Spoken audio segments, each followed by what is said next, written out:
तर नमस्कार भावांनो, कसे आहात तुम्ही सर्व? आय होप की तुम्ही सर्व बरे असाल. माझं नाव आहे रोहित आणि मी बनवतो मिनी ब्लॉग्स.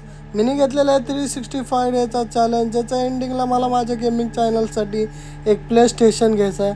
आणि प्ले स्टेशन घेण्यासाठी अमाऊंट जी असणार आहे ती काय आपल्या रिक्षा थ्रू असणार आहे. आपण पैसे वगैरे जमा करून आपण ते पैशाचं प्ले स्टेशन घेणार आहे. आणि या 365 डेचा चॅलेंजचा आज आहे डे 50.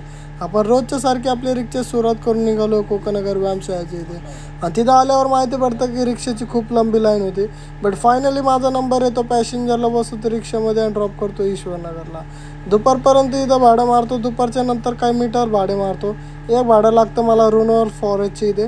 आणि त्याच्यानंतर येतो आपण महाराष्ट्र नगरला रोपदादाकडे.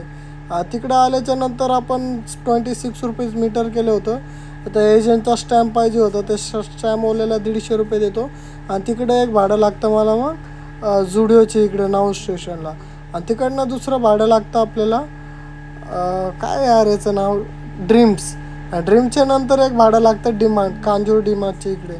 त्यानंतर जातो आपण दुपारी घरी आणि डायरेक्ट पुन्हा संध्याकाळी रिक्षा काढतो. आता रिक्षा काढून आपण चाललो ईश्वरनगर रिक्षा स्टँडला. आणि थोड्याच वेळाने आपण आपल्या लोकेशनवर येतो. इथं आल्याच्या नंतर रात्री 10 वाजे लोक आपण शेअर भाडे मारतो. रात्री 10च्या नंतर आपण जातो गॅस स्टेशनवर. तिकडे गेल्यावर माहिती पडतं गॅस स्टेशनवर CNG बंद झालेली होती. आणि आजचा टोटल प्रॉफिट झाला आहे 1020 रुपीज. पर्सनल यूजमध्ये एजंटला आपण 150 रुपीज दिलेले ते मायनस करतो. बाकी CNG भरली नाही तर उद्याच आपण किती टोटल प्रॉफिट झाला ते कळून घेईल. आणि आजचा ब्लॉग इथंच करूया and. Thank you so much. Bye bye guys. Love you ऑल्स.